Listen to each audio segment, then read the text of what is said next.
வாழ்க வையகம், வாழ்க வையகம், வாழ்க வளமுடன். அருள் தந்தை வேதாத்ரி மகரிஷி அவர்களின் நாள் ஒரு நற்சிந்தனை. மார்ச் 19. தலைப்பு: பொய்யும் மெய்யும். மெய் என்றால் ஒன்றுபட்டது என்றும், பொய் என்றால் இரண்டுபட்டது என்றும் பொருள்படும். பொய் என்றால் இல்லாதது என்று பலரால் கருதப்படுகிறது. இல்லாதது எப்படி இருக்க முடியும்? அதை எப்படி சொல்ல முடியும்? இருப்பதைத்தான் கருதுகின்றோம், பேசுகின்றோம்.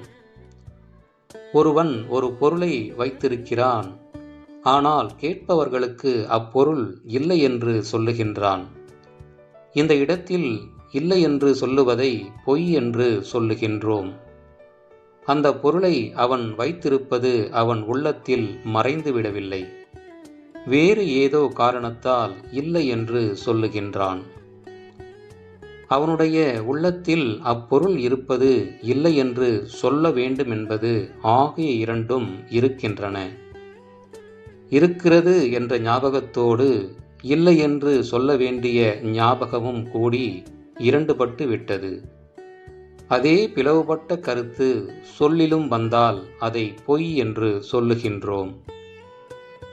இதே போன்று ஏக நிலையாக, அரூப நிலையாக இருந்த தெய்வநிலை அணுவாக பரிணாமம் அடைந்துவிட்ட பின் அது இருப்பு நிலைப்பட்டுவிட்டது. இவைகளில் பின்னர் தோன்றிய அணு முதல் அண்ட கோடிகளையும் அவைகளின் இயக்க நிகழ்ச்சிகளையும் வேதாந்திகள் பொய் என்று சொல்கின்றார்கள். அதாவது இரண்டுபட்ட நிலையென்றும் சொல்லுகின்றார்கள்.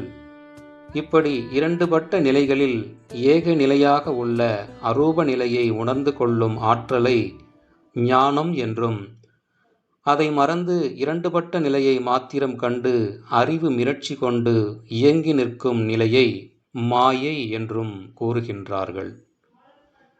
அருள் தந்தை அவர்கள் வாழ்க வளமுடன்.